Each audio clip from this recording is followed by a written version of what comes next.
Well, at the end of the day, guys, you got to see how this vehicle performs under pretty much maximum load, going up and over nearly 12,000 feet. It was an impressive run. If it can do Loveland trials this easily, it's going to be a breeze anywhere else.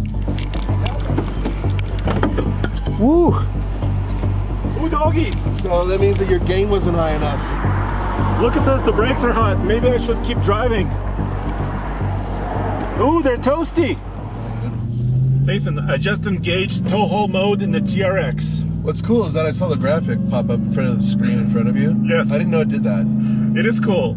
It is pretty cool graphic. But dude, this time I want to do something different.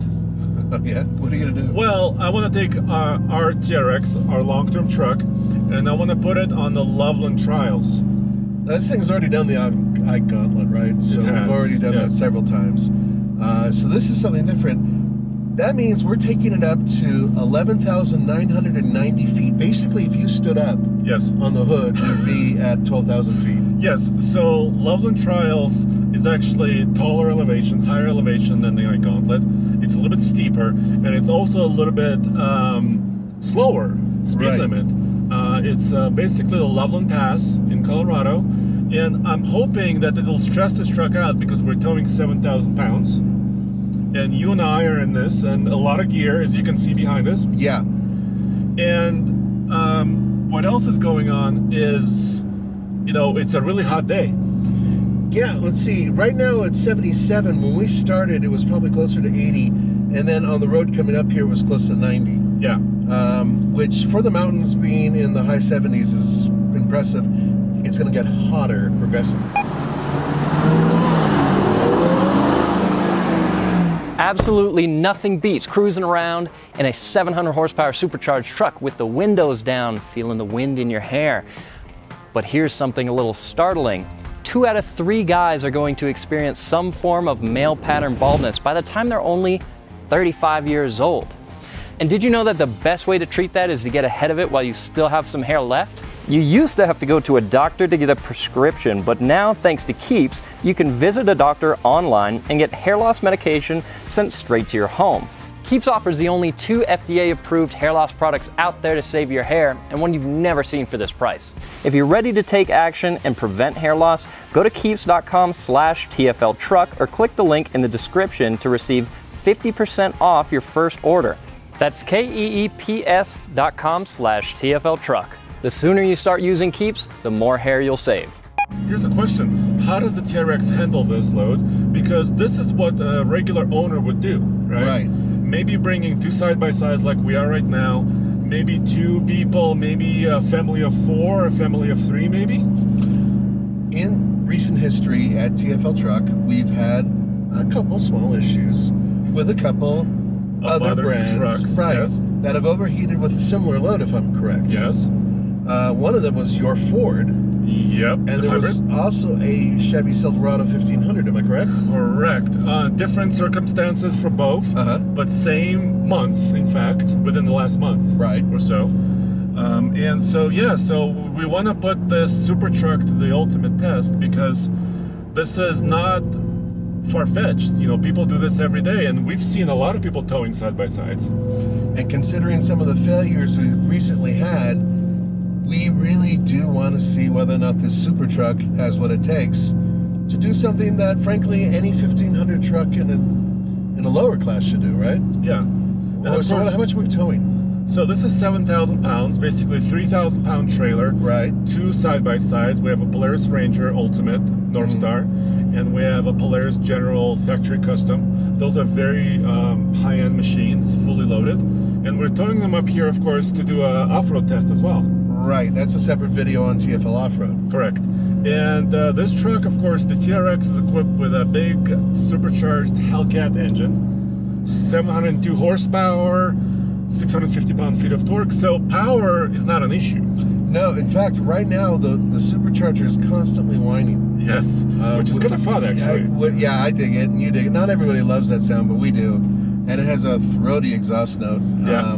So far, no struggling. No, And it, of course, has an 8-speed automatic. And we're close to the max of this truck, in fact.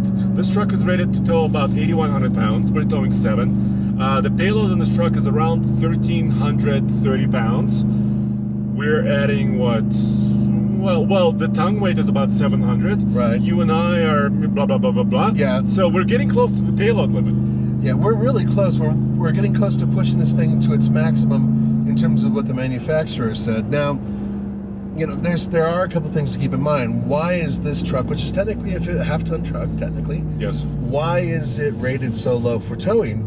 And that's simple. This is an off-road vehicle. It's first built for off-road before it's built for towing. As such, you have a soft suspension that is built for off-roading, and the overall setup of the vehicle really is built for that.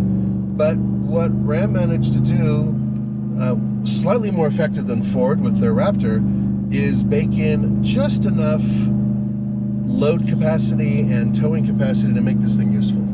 Yeah, and as you guys can see, actually the suspension did squat quite a bit. Yep.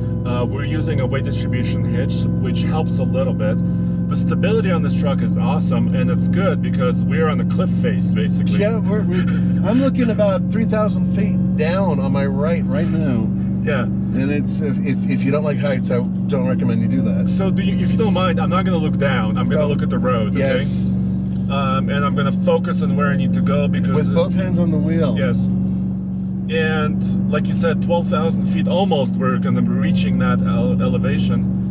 And right now, my oil temp, as you can see right here, is climbing up to 257. My trans temp is cool at 204, and my coolant temp is relatively cool at 217. So, and we've seen this on Ram trucks before. Yeah, the high oil temps. Yeah, high oil temps is kind of common. We had the Ram Rebel a couple years ago that did kind of similar stuff. We've seen the same thing with several TRX trucks. So they like to run a little bit hotter on their oil temps than maybe some other trucks, but I don't hear oh, there's the fan. Fan is going. Fan is going, so it's getting a little bit warm. Now, as we go up, the temperature is dropping a little bit. It's now 72 degrees. But still, we're on top of the world, dude. Yeah, we are indeed. So, throughout the year, you can see snow up here, even during the summer. Although right now, we've really been in a very hot summer, so I don't think we're going to have to worry about that. Oh no, there's a little snow up here. Look at that. little patches here and there. Yeah. Pretty cool. So there you have it. We went 4 miles, about what, 6 to 7% grade. The truck reached almost 260 degree oil temp. Yep. But so far, it's so good. Thing didn't even sweat. And now we have to go down, and down is actually challenging too for brakes. Yeah, so down is a whole different story. Where up, this truck is kind of taking it easy, you know, as far as a lot of horsepower is available. Right. Down is where the safety of your setup really comes into play, right? I agree. Because not only do you have to have confidence in your brakes, and this truck has brakes, massive, you know, rotors and really, you know, a capable braking system, but the transmission has to help you. It does, and on top of that, we do have, it comes standard with a trailer brake controller. Yes. And we do have our trailer dialed in, I believe. We do. So I'm using about 4.5 to 5 gain, which is basically in the middle. So it goes from 0, no gain, basically no actuation of the trailer brakes, to 10, which is full actuation, right? You know, full power going to the brakes. Since we're not towing, you know, over 10,000 pounds or anything like that, somewhere in the middle is okay. We do have a towing package on this truck, obviously, because it comes with a trailer brake controller, like you said. And I did see a downshift or two from the transmission. So actually, it's working pretty well. It knows we're in tow haul mode. It knows that we're pulling a weight, and it's been reacting appropriately. And honestly, this is a much better towing vehicle than I ever expected. The past few times that we've towed with this have proven, I initially thought this thing would be crap. I thought it would wander, swaying, and sagging, to squat and all too much. I thought the front end would get too light, and I thought that it would sway and go crazy. And the Raptor has never really disappointed me. It's been pretty good, but this is even better in terms of towing, at least. I would agree. I mean, the Raptor in the 2nd gen, yes, because we haven't actually tested the 3rd gen yet. We have tested the hell out of the 1st gen. Yeah, 1st and 2nd gen Raptors actually do okay. because there are also white suspension, wide body it's trucks. very soft, and they're going to squat a lot. And they do have power. You know, the twin turbo V6 engine in the Raptor also has pretty good power. It's excellent power. But the TRX takes it to the next level. So not only, like you said, is it an off-road vehicle, an off-road truck, it's also a pretty capable hauler. I mean, to a degree, right? I mean, a lot of people will say, well, okay, put a 35-foot long camper that weighs, 9,000 pounds behind this truck.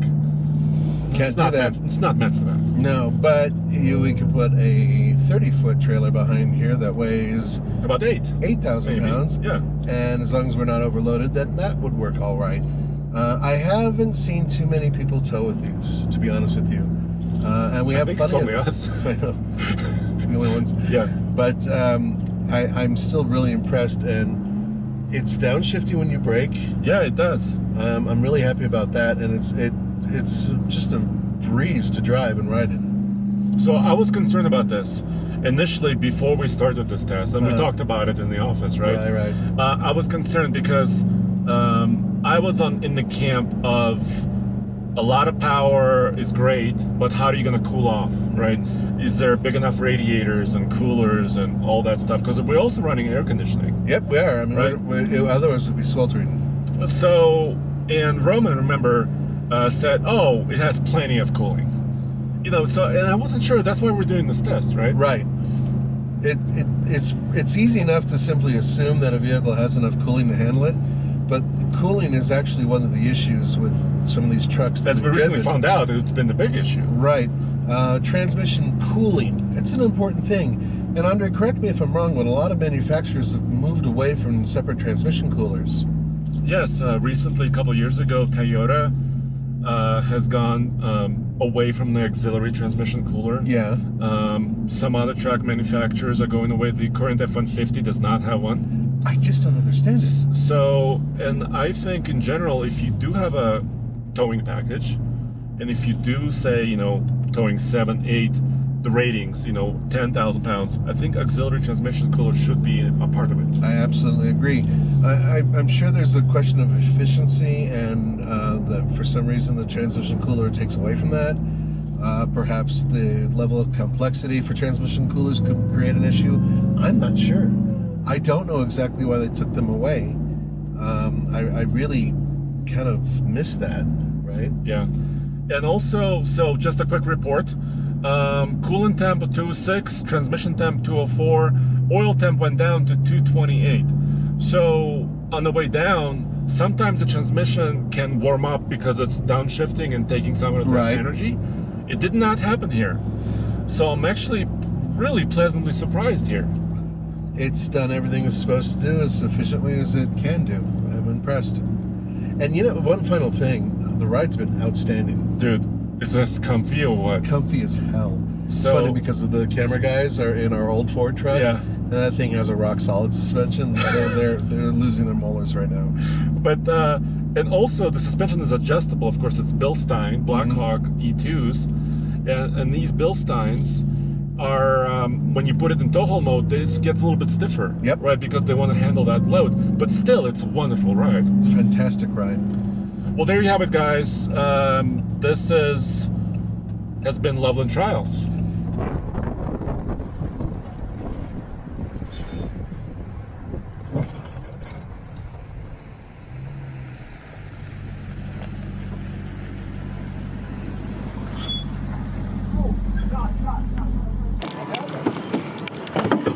Woo! Ooh, doggies! So that means that your gain wasn't high enough. Look at this, the brakes are hot. Maybe I should keep driving. Ooh, they're toasty. So guys, we just pulled off at the bottom of Loveland Trials, and look at what's going on. Maybe, dude, I need to get back on the road so we get some air flowing through it. Yeah, maybe you should change your gain a little bit so there's a little bit more weight going into the But rear. the transmission was helping us. Yeah, but not enough. I don't understand this, guys. Hold on, let me accelerate and get some air on the system. So dude, that was not as easy as we thought. It felt easy. It felt very easy, but unfortunately, the brakes really heated up. Woo! I wish there was a way to see brake temperature. I know, that's next, guys. Truck makers, please give us a little indication of the temps on the brakes. Yeah, we really would like to know whether or not they're on fire. But dude, okay, so we're getting some airflow, hoping... We're cooling it off as we go. We're going up the hill now. Yes. And what we're going to do is we're going to probably rely a little bit more on the transmission when we go back downhill, and you're going to change the gain so the trailer is taking up a little bit more of the braking, right? All right, so I went up to 6.5 on gain. All right. I was at 5, and now also maybe I'll manually shift it down. That might be a good idea, yeah. How about that? So my transmission is really working for me. Man, Mr. Truck right now is watching this and yelling at you. He's so mad at you. Roasted the brakes. So the other trucks we roasted, temps with transmissions. And engines. And engines. This time we and these brakes are huge. They're gigantic. But dude, this truck is also a very heavy beast. It's like 6,500 pounds just by itself. Dry, right? Without us in it. So we're pretty much at 7,000 pounds. All right, this is a good spot. Okay, let's turn around. Because it's still double lane. You can hear the fan going. You can... So one thing I can tell you, dude, I never felt a change in the brake pedal. It did not get spongy yet. It did not, I didn't feel a vibration. And we didn't smell anything either coming through the ventilation system or anything, but when we stopped, man, the smoke was billowing. What you guys saw was a moment or two after we stopped. Yeah, it just, so I went into manual shift mode. Uh-huh. What gear are we in? Or does it even tell you? Yeah, it does tell you. Okay. 5, 4, right here. 3. Let me slow down just a little. 2. There we go. Whoa! Okay, so we're spiking the RPM at 5,000. Yeah, but I think we need to do that because we're going down the hill, and as you saw, the brakes are getting hot.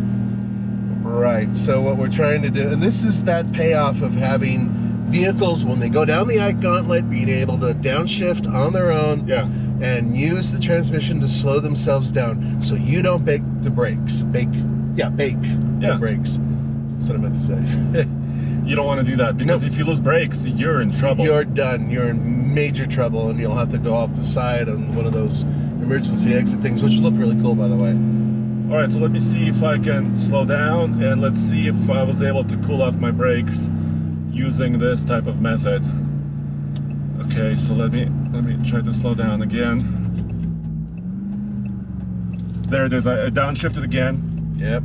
And I have just... I'm really glad you secured those things well to the trailer. Okay. Are we still smooth? I don't know. Let's just check. Good. Let's go. I'm a little concerned. Is there more smoke? No, it seems better.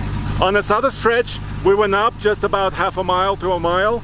It allowed the air to flow through it. And on the way down, I increased the gain on the trailer brake controller just a little bit, like Nathan was saying, and also downshifted manually. So I was actually in second gear. You probably heard the engine rev up pretty high and saved the brakes. Oof, I did not expect this at all. It's not on fire. No, but they're still radiating a lot of heat and you can smell it. Yeah, you could feel the heat right there. There's an important thing to remember also. A lot of people will stop at some point in time and hit their e-brake. Don't do that. No. It can seize. Yeah. So there you have it. Easy towing experience, comfortable, except for the brakes. You have to watch that very carefully. Yeah, I'm glad we weren't completely on fire. As always, go back to tfltruck.com for all the latest news, views, and really hot brake reviews. You're still driving. It's your fault.